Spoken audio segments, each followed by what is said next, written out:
Okay, great. Well, I'll dive in. My name is Madeline Barr. I'm the VP of Outreach and Sales and a co-founder at Resonant Energy, joined by my colleague Rachel Gentili with Resonant Energy and Johanna Malone with MUA.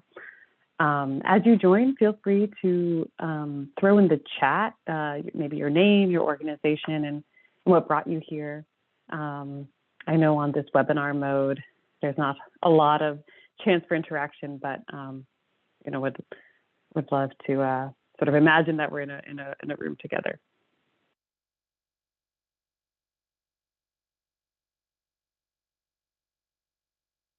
So what we'll do for this session, we definitely want to keep a lot of time towards the end for Q&A, but I'll start with some introductions and talking about who Resonant Energy is.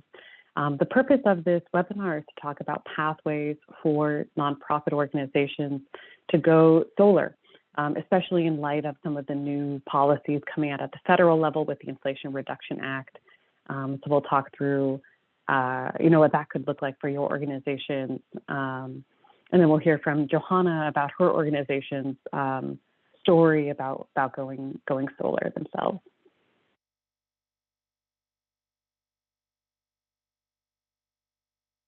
So just to introduce myself, again, my name is Madeline. I'm the VP of Outreach and Sales and a co-founder at Resonant Energy. My background is in energy efficiency, solar work, electric vehicles with small utility scale programming and off-peak charging, and actually as well in environmental education, which we'll get into in a little bit. And I'm passionate about this work, about seeing our communities transition to clean and affordable energy. My company, Resonant Energy, we're based here in Boston. We serve all of Massachusetts and some parts of New York. And our mission is on focusing our work with nonprofits. How do we address some of the barriers that have prevented both nonprofits and limited resource communities from going solar in the past? But I'm sure many of you know folks who have solar either on their homes or you've seen the sort of large utility scale solar on the side of highways. And what we're focused on is how do we make solar a climate and saving solution, for everyone, for all of the organizations, with a focus on multifamily affordable housing, schools, service providers, and other nonprofits here in Massachusetts.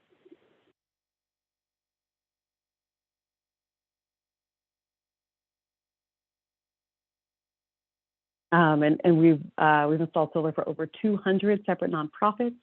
If you're local, you may recognize some of these. There's in the top left, Madison Park Development Corporation, which is an affordable housing organization, installed solar on 17 of their sites here in Boston and Roxbury, South Boston and DC. You can see in the bottom right, Temple and Muna, their parking canopy over that organization's parking lot in Dorchester Bay, did a rooftop array. This represents about 7.5 megawatts of installed solar capacity. And again, another look at some projects that you may or may not recognize. We also have a ground mount here in the bottom left with a school and house of worship in New Bedford. So what we focus on are these projects that are still, I think, considered small commercial, even though some of them do look quite large. Rooftop, parking canopies, and ground mounts. And how we work with you is we work as essentially a general contractor, but with expertise in analytics and financing. So for those of you who are familiar with solar, know that what the outcome will be of a solar array is highly dependent on your local state policy, even your local city policies, federal, of course, and utility. And so we have a team that focuses on looking at all these different policies and figuring out how to optimize it for you based on your organization's priorities. And then we also work with a network of impact lenders and solar financiers so that if your organization is looking to go solar, but not necessarily looking to buy it outright, we can meet you where you're at and find a pathway that works, whether that's third-party financing and a no-cost option or a mission-aligned loan, our goal is to be able to work with you through whatever pathway best suits your needs. And then at the core of our work, and what has always been at the core of our work, is accountability and partnership with local organizations. I know a lot of you here today, I think, got connected to this webinar either through AISME or the Mass Nonprofit Network, Providers Council, Mass Interfaith Power and Light. And so always, what we strive to do is work with these organizations who can equip their communities with the tools and the knowledge to go solar.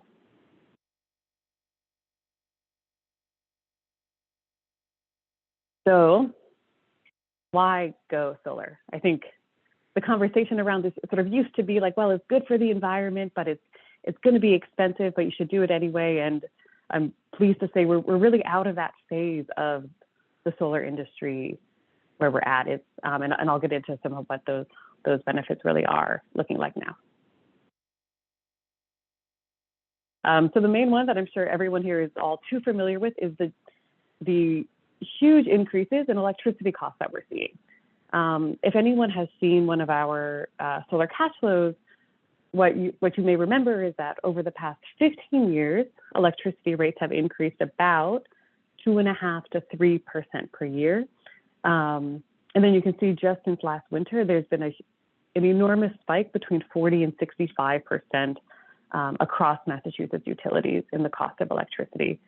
And we do expect this spike to, somewhat seasonal. It will go down a little bit, but the sort of main takeaway here is that electricity rates right now are unpredictable and increasing far more rapidly than they had in the past.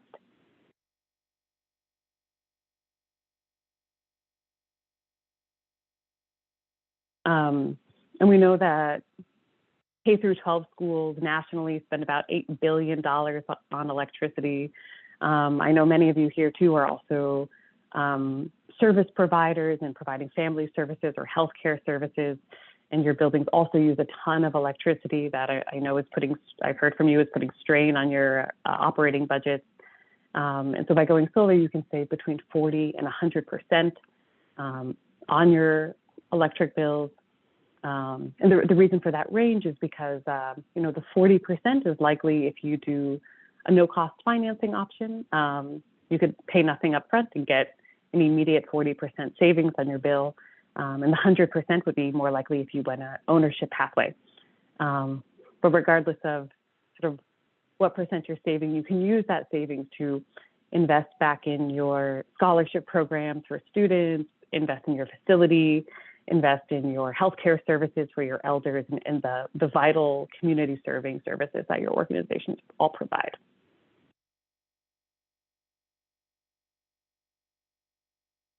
And then what's close to my heart also is that you can, for those of you who are schools or who work with youth or are community centers, we have a program that we offer called Students for Solar to help bring some of this process into the classroom. And we've done some work in the past with different student groups to teach solar education so that the solar installation is not just equipment on your roof that only maybe taller buildings around you get to see, but something that your students and your youth can connect with as well. And then, of course, if you're not a school, there are still many ways to use this project to engage your broader community, to host a celebration event, to have people, if it's safe, up on the roof to actually see the equipment. And on the right here, we have a solar celebration at Zoomix Firehouse in East Boston Community Center. And then on the left here, you can see Rachel showing some students a new monitoring station that was set up in the lobby of the Windsor School in Longwood. And the monitoring station will actually track the solar production live, so that on rainy days or on snowy days, the students can walk past and see a dip in production, and on bright sunny days, they can see everything that is, everything that's working.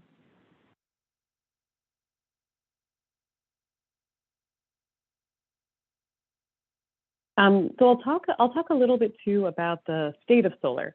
There's been a lot of movement right now with the Inflation Reduction Act that came out in August. And then I'll get into a couple financing options, and then I'll pass to Johanna to share her story.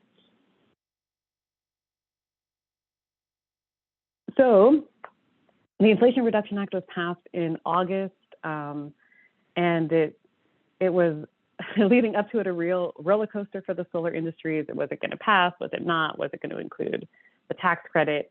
And it included huge strides forward for the solar industry nationally. And a couple of the big changes were first with the tax credit itself. The tax credit was set to sunset over the next couple of years, down to 22% this year. And instead, it was increased to 30% and extended for 10 years. So that gives organizations with longer development processes or more decision-making that has to come into effect a little bit more runway to move forward with your solar project. And then I would say maybe the biggest change, at least from our perspective, is that really for the first time ever in tax code is a new provision that allows tax-exempt organizations to claim the tax credit as a direct rebate. So we call it direct pay, but it's essentially it's that you get this tax credit value, so 30% of the system cost as a cash rebate within the first year of building the system. So for organizations that have been considering solar, or you're wondering, do we have the capital? Can we afford to buy it? One thing that we can help you with is looking at, okay, well, with this new tax credit and potentially with a bridge loan or something like that, can we make it work for you so that you can now see these long-term savings?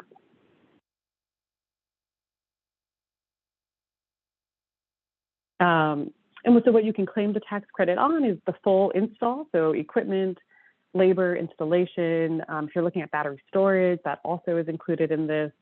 And what's new in this provision is that you can claim the tax credit on what we call grid side costs. So part of a solar project installation is also making sure that the building and the utility poles and transformers and wires that you're connected to can accommodate it. Sometimes there's no cost for that. Sometimes there's significant cost for that. That now is part of the tax eligible basis. So you could get up to 30, or what I'll get to in a minute, up to 50% of that cost back, with this tax credit. And there will be, some of you may have heard about domestic content requirements. There will be, in the next couple of years, there will be requirements for the tax credit for equipment to come from US-based manufacturing facilities. That's currently not part of it, but you can get a bonus if you do that, but that will be coming within the next couple of years.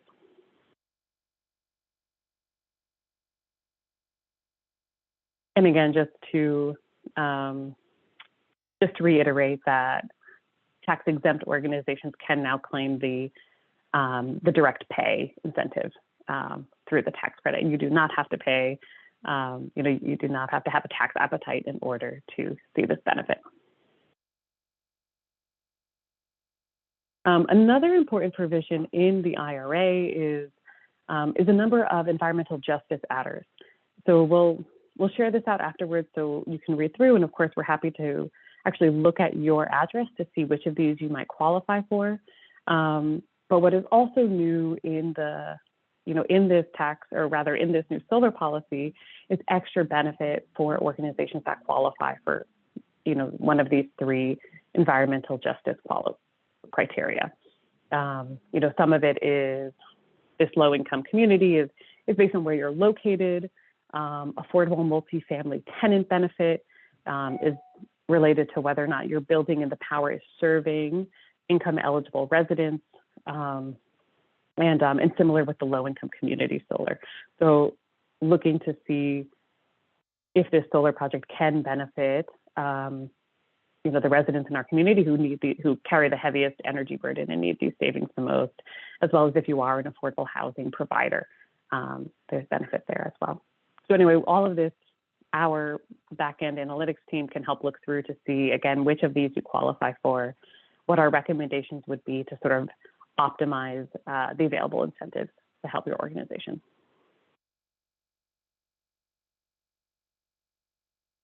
And this is just a quick overview of the difference in finances for an example project. And the main, I would say probably the main takeaway here is if you look down at the payback period and the internal rate of return, if you're getting about $50,000 back in year one, seeing that system pay for itself in 7 years as opposed to 11 years, and about a 4.7% boost in the 25-year cash flow IRR. And again, we will, for your organization, if you do want to look at your solar feasibility, we will model a year-by-year cash flow for you that has all this information that's custom to your organization.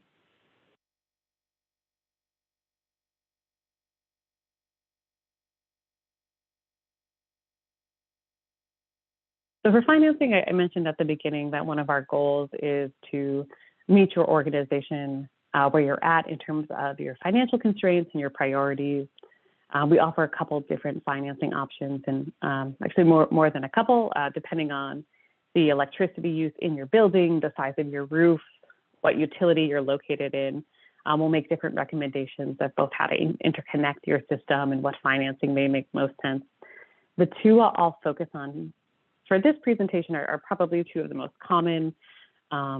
Direct ownership, which is the pathway that MUA went with, where you own everything outright. You pay up front for the system, or you get grants or loans, and you get to see all of the electricity benefit. Massachusetts has an extra incentive called the SMART incentive. You're the recipient of that direct pay tax benefit. And so this will lead to the largest long-term savings. The power purchase agreement is a great option if you either don't have that upfront capital or are reserving it for something else. A PPA can still save you between 20 to 45% on your electric bill at no cost upfront. And you're not responsible for any ongoing maintenance or insurance on the equipment.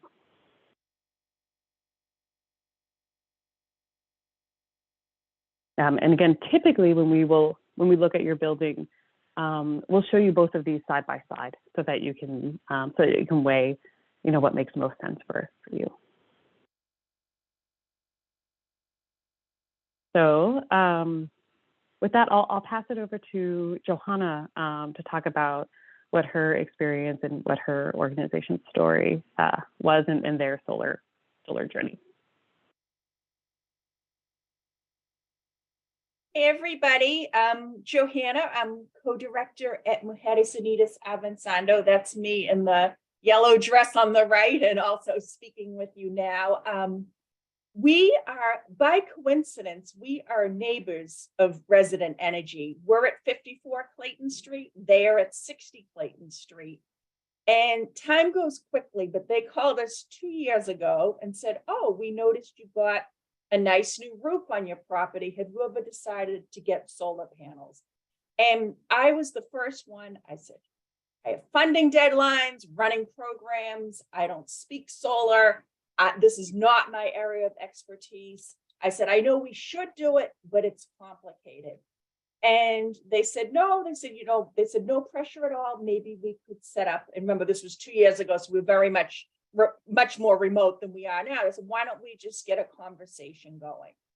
So really the most attractive part of this whole process, of course, that we want to do something beneficial for our planet. As a director, I want to leave some type of legacy and keep costs down, both for Mujeres now and for Mujeres in the future. And the fact, the cost savings that can be redirected into programs, into students, into the services that we provide. And I probably should have started with that, but a very quick elevator speech is we're a community-based organization and we provide, yep, here we go. We do ESOL, English for speakers of other languages, HiSET, which is like the GED in Spanish. We do job training, social services. We have a day and night program that largely serves the Latinx community, a clear majority of who are women. So again, we just, we're very busy, like I'm sure some of you, you might not be an expert in the solar world. You might not, you might be understaffed, many hats, many responsibilities, items on your plate. So I'm the first one to say, I don't know about credits. I don't know about arrays. I don't know about the cost savings. But the good news is that the friendly and responsive and knowledgeable team at Resonant does know all these things very well. And a little bit about our process is I was able to leverage some grant funding.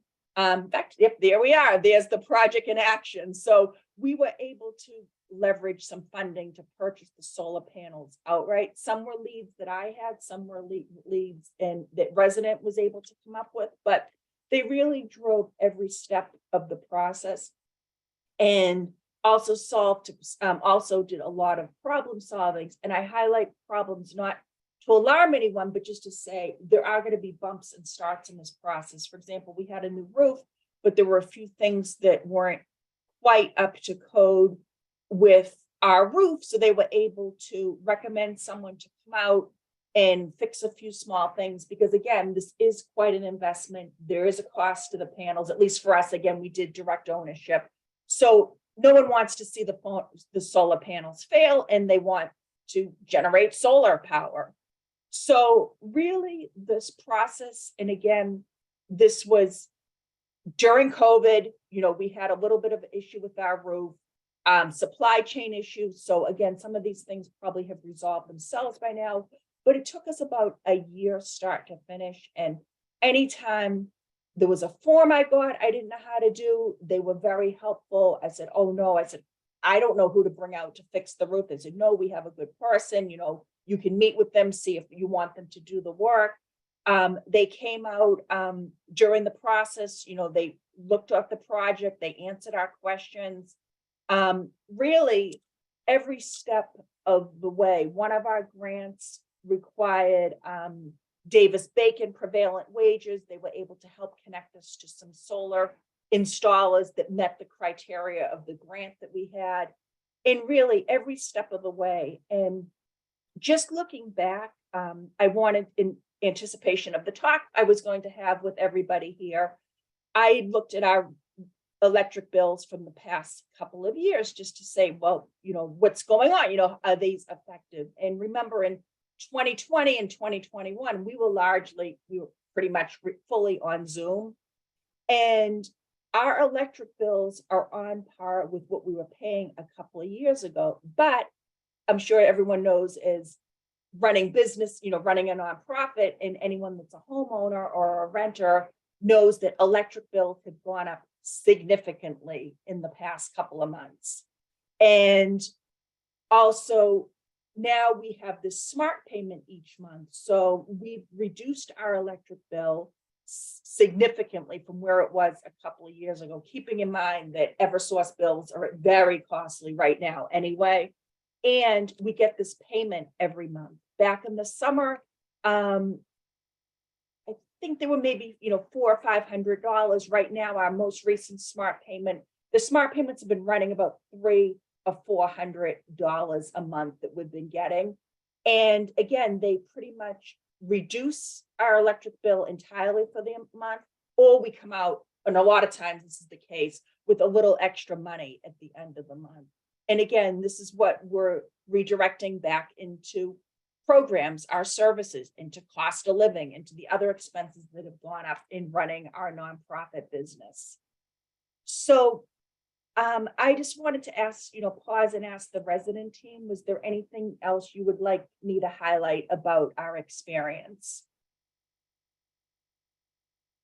No, thanks so much. Yeah, we'll see. I think we have only one slide left, and then we'll open up for Q&A, and I imagine some folks might have questions for you specifically, Johanna. But sure, no problem. No, Happy to help. Appreciate you sharing your story. Great.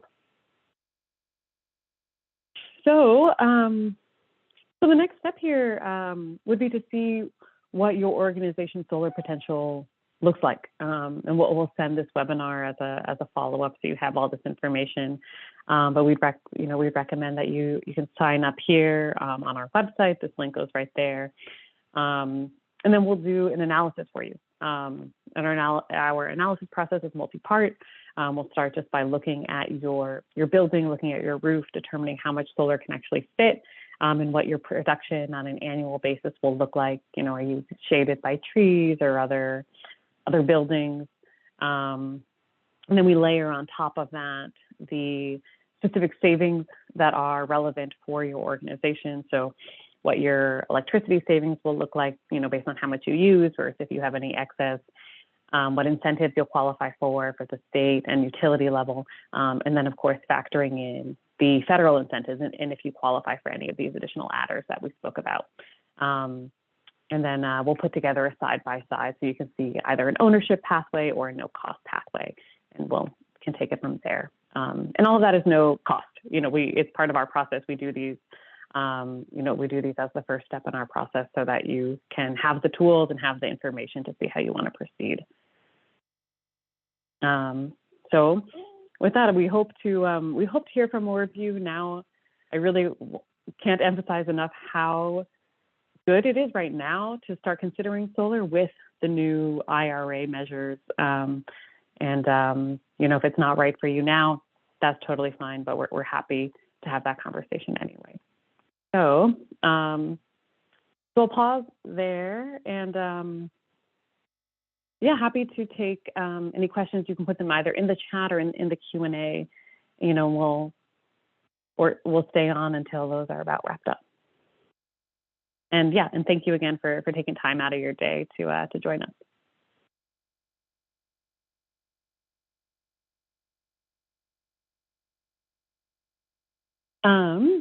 There's a question here for Johanna. The question is from Kathleen. Can Johanna talk about the resources for the grants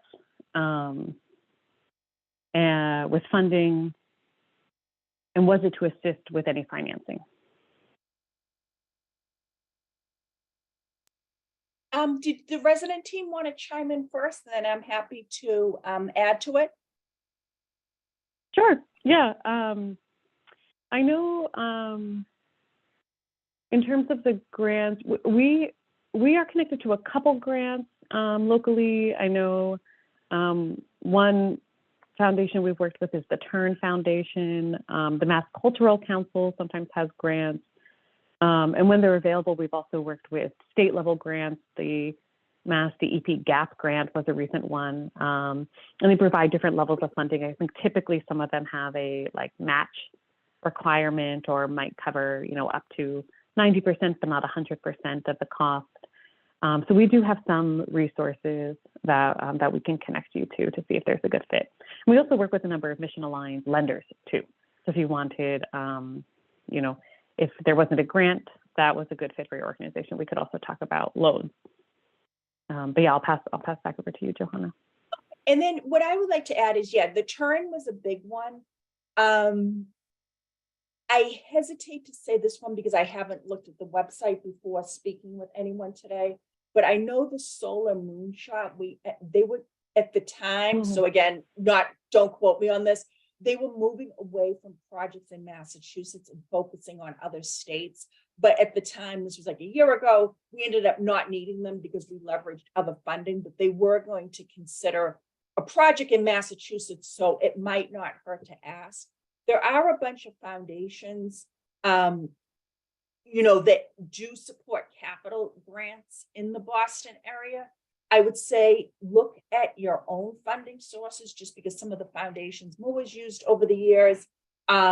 We have, we went to them and said, would you consider, funders we've worked with for years, would you consider any capital funding? And, we did get a yes. And then sometimes the city of Boston, especially out of Department of Neighborhood Development, which I think has rebranded, I don't know if it's still D&D or if it's DHCD now, but they have a Partners for Nonprofit program that they sometimes put out an RFP. I haven't seen that recently. Sometimes it can be every year they do it like clockwork. They'll it's usually around April, May that they put out an RFP.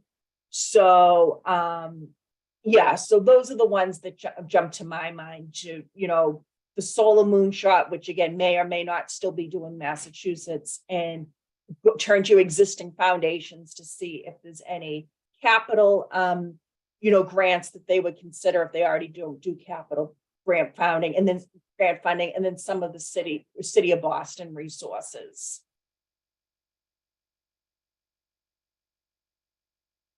Great, thank you. It's a question from Robert. I'd be interested in knowing if any organizations have created funds for ongoing maintenance and then ultimately replacement of the panels at the end of their useful life. Yeah, great question.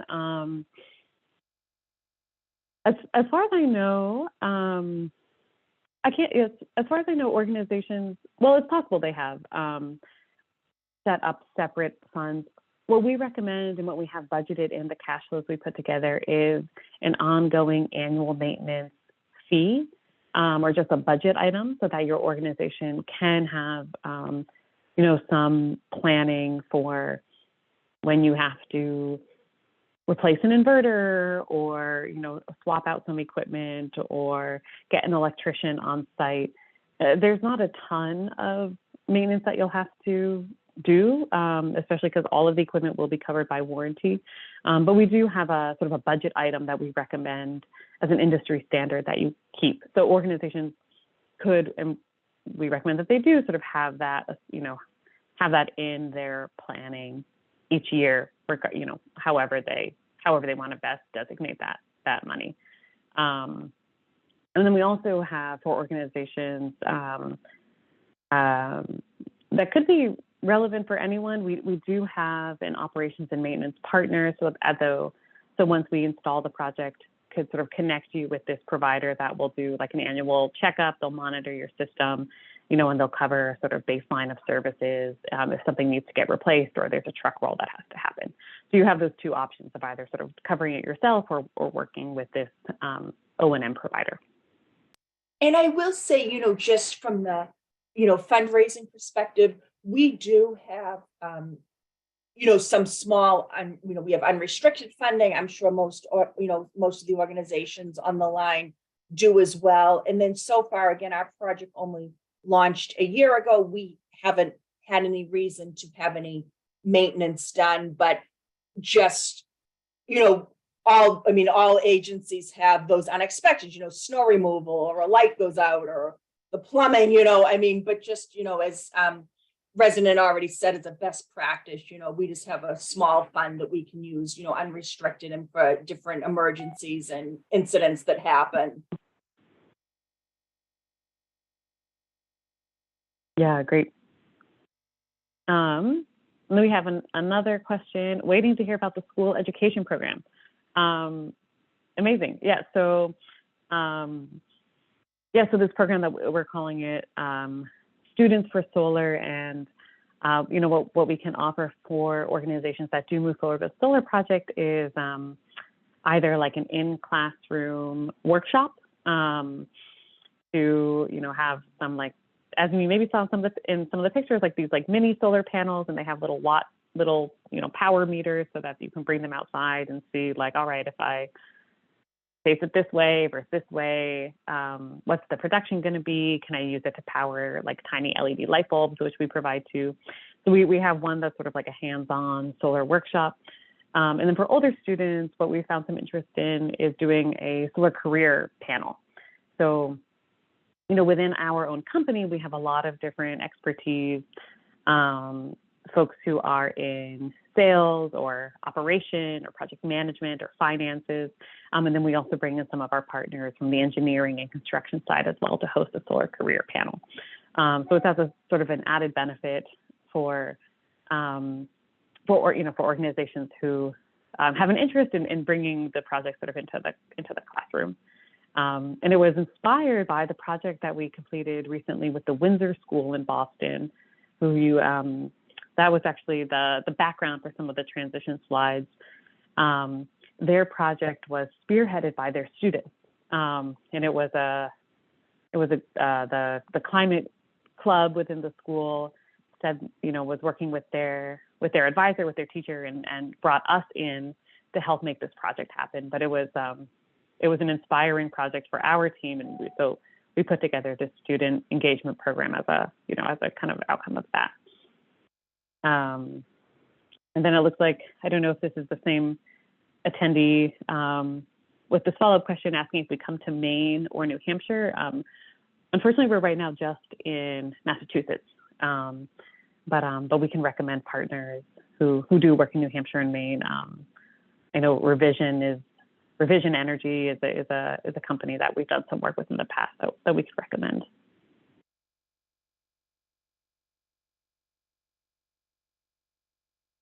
Great.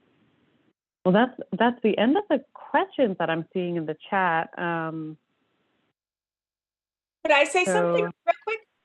Oh, please. Yeah, of course. Yeah, no, I just wanted to emphasize again, I know this is a daunting process. I was nervous to call and to follow up, but really, I think in which the Resonant team had already said, even if it's not something you can do right this moment, but I think for us, the process quickly took on momentum. Resonant answered my many questions. Sometimes the answer didn't sink in the first time. I asked my question again. I mean, but they're really knowledgeable and responsive. They're well connected. And I'm so glad we called. I mean, I just wanted to really say that they've been good partners, they've been good neighbors, and we're really excited. And that's why when they said, oh, would you be willing to present and volunteer and, share your experience? I just felt compelled to do so because I'm just so glad that we got the solar panels and how much they're benefiting our agency. And if it works for us, I'm sure it would work for your organization. And it does take some time. It does take a little bit of investment, but really they do a lot of the heavy lifting, and we're glad that we contacted them. Thanks so much. Yeah, really appreciate that. And yeah, for us as well, has been such a pleasure to work with you and your team at MUA. And as you noted, watch the installation from our office windows because we're neighbors. Great. Well, we'll stay on for a couple minutes, and we'll wrap up. And again, thank you everyone for joining. And you can expect to hear from us with just a follow-up, within the next couple of days. So hope everyone goes and has a good lunch, gets outside.